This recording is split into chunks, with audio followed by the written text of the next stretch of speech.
Hello there, this is Rom Wills coming back at you with yet another video. The key is multiple streams of income. Yeah, and I was inspired to do this video because I caught a video by Solo TV 84. Shout out to that young brother, great YouTuber, and y'all heard it here first. That dude is going to be on somebody's cable channel one day hosting a show. You heard it here first. So shout out to him, and also shout out to the master teacher BGS, because the video was called How to Make Money on YouTube starring BGS IBMOR. And brothers shouted me out. That was an honor really for me. I hope to get to their level. So just to be shouted out by these two brothers, shoot, I'm honored. I bow my head in respect, But check this out. He was talking about, he had mentioned, the master teacher mentioned about like old school, how we would do things as far as making money. Because he was talking about this whole thing with the YouTube money, right? And despite some delusional women thinking it was about them, it was that whole thing with the advertising and everything. And yeah, I took a hit too. And I'm not saying this to be arrogant or conceited, but it was just slightly annoying to me, but not in the sense of it made me hurt for money, but more in the sense of I'm one of those brothers who count pennies. Like I will fight for that, like 5 cents. That type of thing. Pick up a dime if I see it. Because I'm very much into money management. But anyway, I took a hit, but it's starting to get better now. I just adapted. Like I said, it inconvenienced me, and it slowed down some plans for maybe a few weeks. Notice I said a few weeks. Because I was about to make some moves and stuff, and I was like, oh, okay, let me see what this is doing. Because, YouTube, yeah, I ain't gonna lie. I was getting in some of that YouTube money. It was like, why fake about it? But the thing was, I wasn't like overly concerned, didn't lose any sleep, just more inconvenienced. Because one of the things I've always practiced, even when I worked, I'll just say, a more lucrative job, I always had a side hustle. And I learned that from my grandmother, right? See, grandma, she had advanced to be like a grade 4 in the federal government. That's not much. That's not much at all. Yet, she ended up owning several properties. She could travel wherever. She could spend money on whatever, and actually, paid to send me to private school when I was in high school. She was just good at money management, but she also had multiple ways of bringing in money.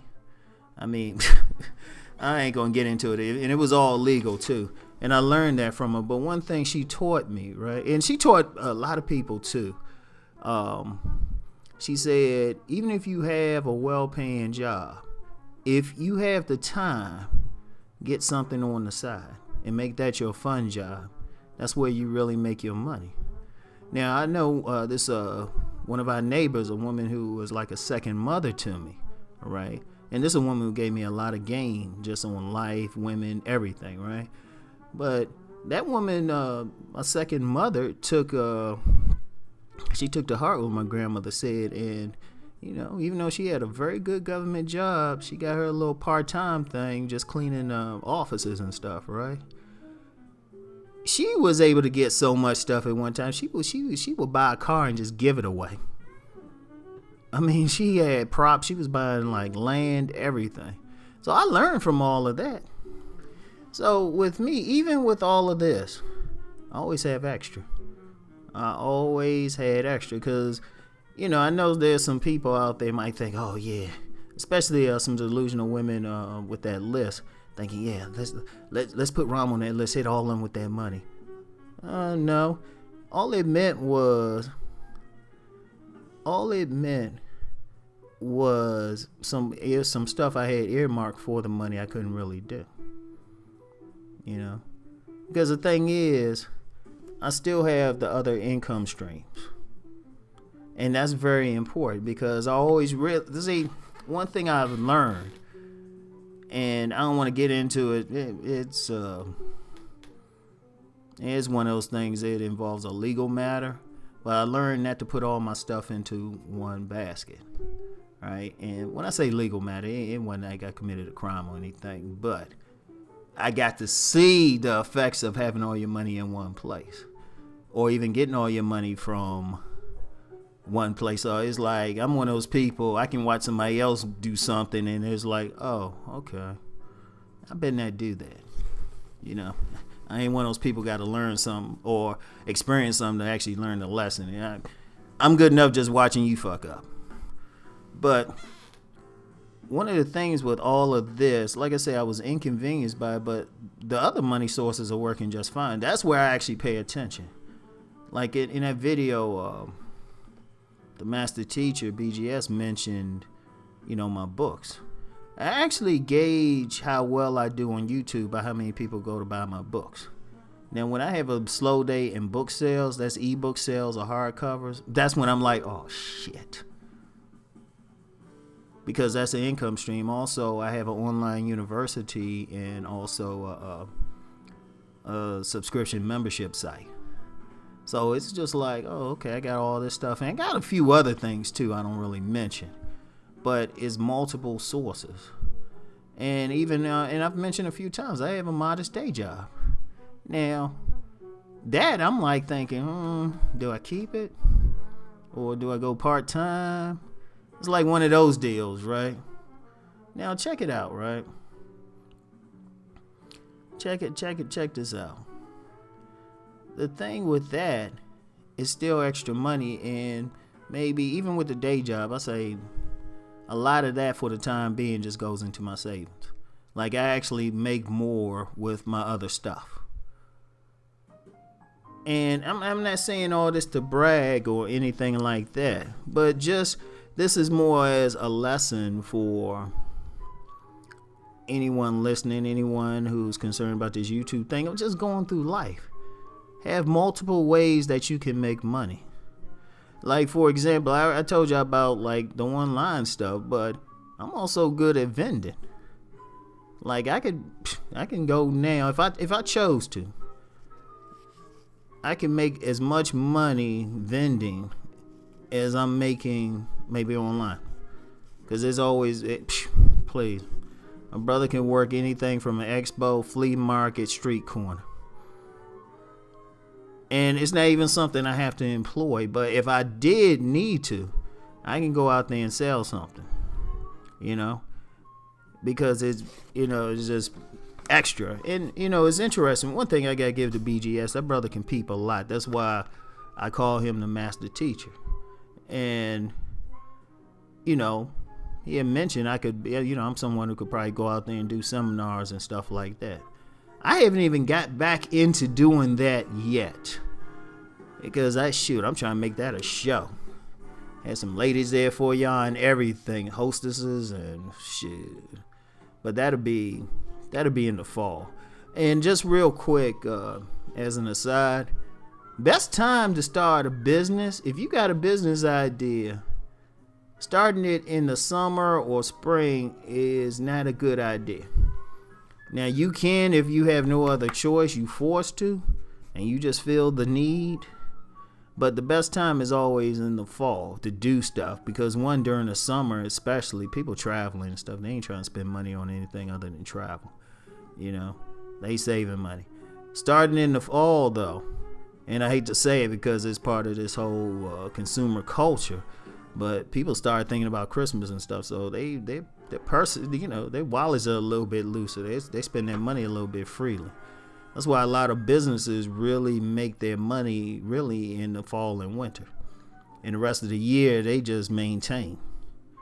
So, but that's something else. And just as also too, I mentioned I'm going to be starting a business channel. It's more about entrepreneurship and also not just that, and not just the technical, well, you can get into this business or that business or technical aspects, but then the psychological aspects of it. So, and that's something I'll talk about later, because, I'll talk about, hey, you know what, sometimes you're going to have to go, you're going to have to hit those like discount stores to get food or something, or, you might have to sleep on that air mattress for a little bit. I've laughed with some entrepreneurs about that. So I'm gonna be getting more into that psychology, and as if I talk about relationships, it's just trying to maintain a relationship while you're trying to hustle. But getting back to it, what I would suggest for anybody who's in the business, always have like something else. Now, just like I've told people, like on my main website, people who follow like my Sunday morning podcast, I only talk about business. I don't even talk about relationships. I've evolved to the point that's all I'm talking about there. So, but like I said, I always tell men to, like, even if you have a business, get a side hustle. I wrote that in my book, Nice Guys and Players. If you're a hustler, get more stuff. Figure out how you can like get some money otherwise. And for the YouTubers, get multiple shit, man. Figure out what you can sell and develop your skills if you have to sell in front of people. Develop everything with that. I know with me, like, I'm thinking about event hosting and stuff. And something I thought about too, maybe doing some singles events. I've actually helped out with some singles events before, but I haven't done one on my own. But that's going to take a little bit of research. But at the same time, I already got sister. She already told me she can run everything. I just gotta find the money, and I got some. I like one Facebook message, and I can get some like serious DJs and shit. But that's something else. I haven't even tapped into that. So my whole thing with that, just in general, for all the fellas and the sisters too. For the sisters too. Let's I know we go back and forth on relationships, but this about that money now. If you about that money, we on the same page. Whoever you are, male, female, black, white. Hey. If you got that hustle, think about how you can add to it, or think about what side thing you can get, or, what part-time job you can get to support your hustle, to keep that money flowing, because you do sleep better if you got food in your stomach and you got some way to pay your rent. But just look, multiple streams. Don't depend on one thing. That shit can cut off easily. And BGS said it in that video. YouTube can drop quickly. There's some competitors out there that they like thinking, hold up, we can take advantage of this shit. There's already a few trying to. I mean, it takes a while, but you never know. All you need is like somebody with a good idea. They can pitch it to some investors, and they figure out a way that can. You know what? Here it is. If somebody can figure out a way to consistently get people money without it messing with anything, shit, you don't think that shit'll explode? Please. Because like I say, YouTube ain't the only thing out there anyway. It's good, everybody knows it, but it's one thing, and I don't put all my eggs in that one basket. So anyway, right, that's it for today. Just think in terms, multiple streams of income. What can you do to get that? All right. Anyway, I'll talk to y'all later. Peace.